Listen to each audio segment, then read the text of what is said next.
Hola, buenas tardes. Bienvenidos a la rueda de prensa de CD Schreuder, previa al partido entre el Recreativo Granada y el Castellón del domingo en Los Cármenes. Así que, como siempre, empezaremos con las preguntas de los periodistas en la sala de prensa y después pasaremos a las cinemáticas. Omid, cuando quieras.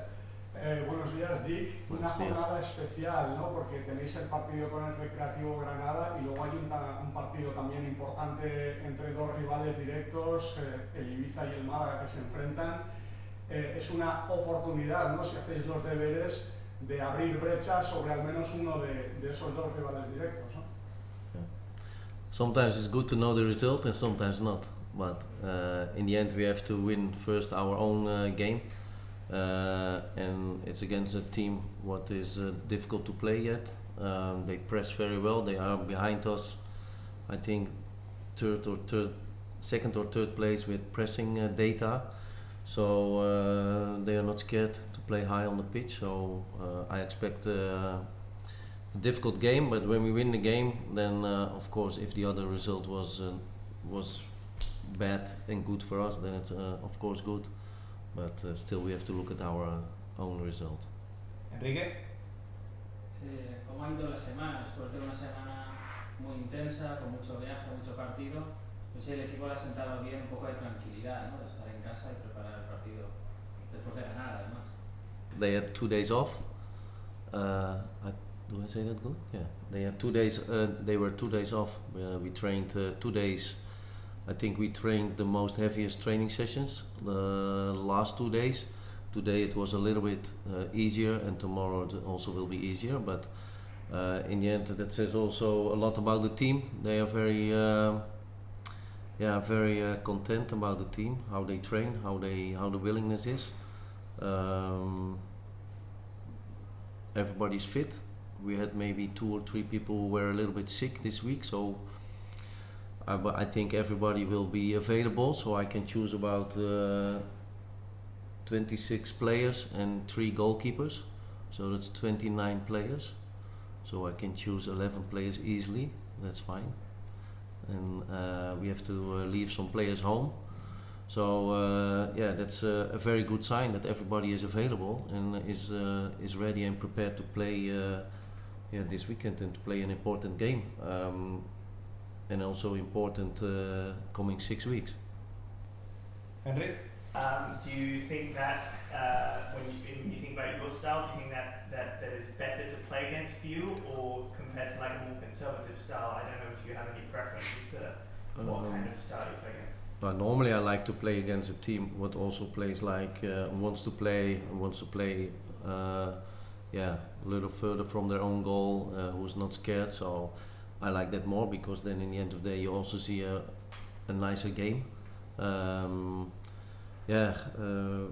What the team has to do is we have to when the opponent plays low block, we have to play and find solutions for that. When the opponent is playing a middle block or a high block, we also have to make solutions. So in the end of the day, we have to prepare ourselves against those teams. I think they play higher on the pitch because you can see that with the pressure, or else you don't have that data so well. And then also they play at home, and I think also it's a developing, if I can say it like developing team, it's a B team. So there you develop the players and you prepare them for the first team, so they can play without pressure. So that's totally different sometimes.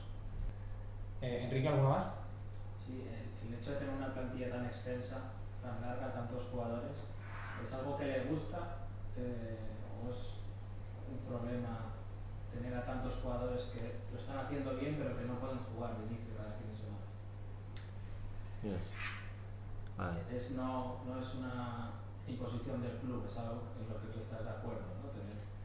No, we also have 26 players today on the pitch because I also, of course, you have to be licensed things, but we also have Punzano, Mignana. They just train every day with us. So even if all those players are fit, they from the, let's say, A squad, they train with us and they are available for us because they train well, they develop well, and that's also a part what I like, that young players train with us and that they compete with the other players. So there is not like a fixed place for people. You can, when a young player comes through and he's better, then he's better. I have just a general question more about your opinion. Like the position of goalkeeper is quite interesting to me because we see with Gonzalo, we like the goalkeeper to play basically as an 11th player, right? It's gone from, I feel in football 10 years ago maybe it was 10 players and a goalkeeper, now it's really just 11 players from the point of view of that the goalkeeper's really evolved almost like an outfield player. Like I'd just be curious to know your thoughts on like the evolution of that position because it seems to me that a lot of the top clubs now, if you look, they all have goalkeepers who are basically who can play as like a last defender. Yeah, for me it's like normal to have that. I like more a goalkeeper who also can play football, but in the end of the day he is a goalkeeper. So but in the style how we play, we are a lot of times far away from our own goal, so he has to defend a lot of times the first or the second pass, and that is very difficult. It has nothing to do with goalkeeping in the box, it has to do with everything in the space what he has in front of him. And the developing of Gonzalo was very good because the first 4 or 5 weeks you saw him struggling. We could see that he could play, but he was not used to play in tight spaces in training, and then when the game came, suddenly there was a lot of space, so we had to get used to that.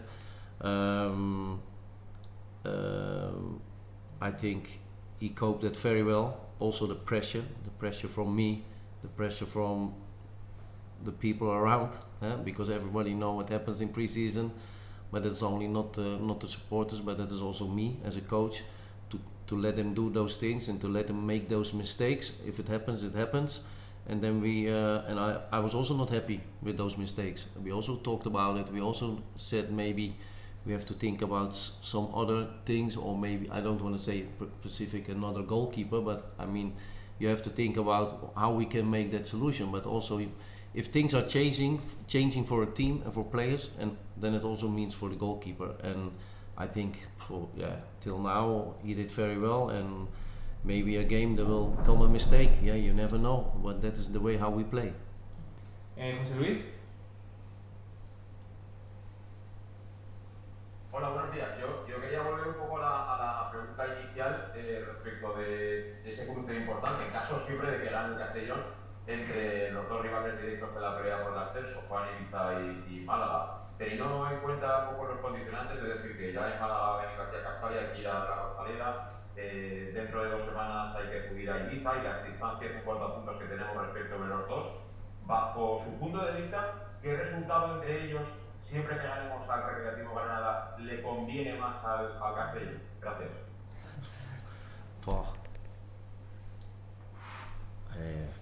In the end, I don't care. I just want to win myself. And if we win our games, I think in the end everything will be good.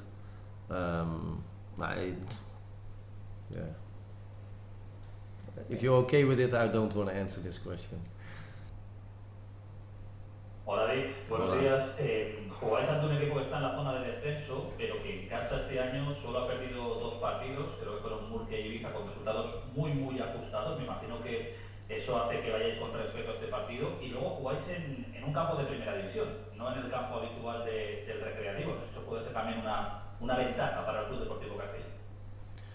First of all, I like to play in the stadiums. I think it's better for everybody.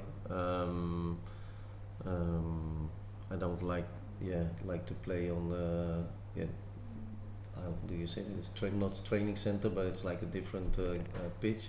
So for me the stadium is better.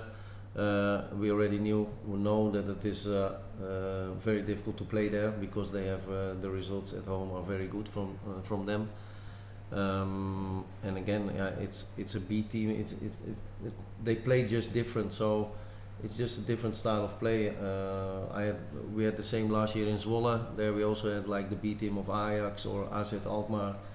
It's just a different style of play, but you have to cope with it. And in the end, it's not going to be an easy game because what I already said last week, and maybe I say it every week. In this league, nothing is easy. We saw it last week. San Fernando away. We saw the cup game. Now we saw the home game again. So we need everybody like 410% to win the game. Enrique, ¿tienes alguna más? Entiendo que en esos 29 jugadores se incluye Mollita, que está recuperado. Y una pregunta, le quería preguntar por Jeremy de León. Lo estamos viendo que él está jugando segundos tiempos. ¿Qué nos puede decir de él como jugador? Si le gusta más por fuera, por dentro. ¿Y qué piensa sobre su renovación? ¿Si le gustaría que renovara? ¿Cómo está eso? Yes, I would love to stay him here, but in the end, that's his decision. We can't make that decision. We like him. We want him to stay here, and the club tries everything to keep him here. So, but that's not like from this last week. That already is for a longer time. For him, he's for me a player who can develop very good in the way how we play, in the way how we think. His actions are very good. His second and third ball are very bad.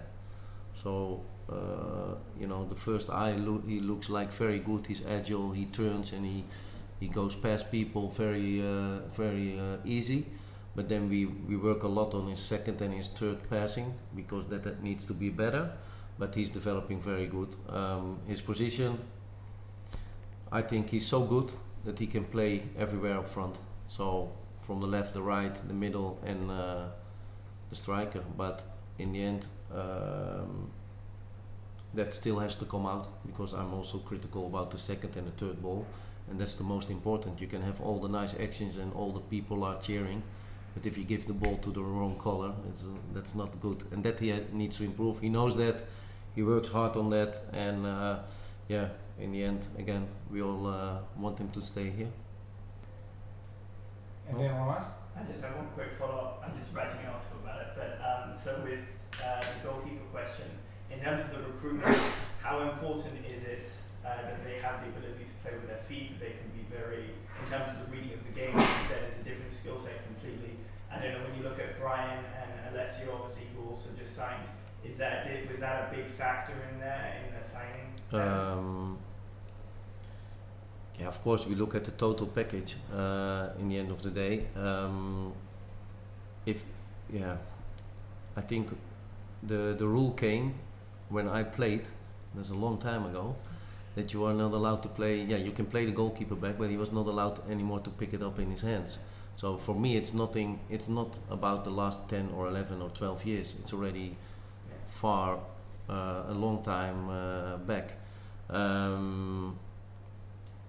So back then you needed to change the way how you come out of the pressure against the opponent and that sort of stuff. So I also had a part in that in my playing career.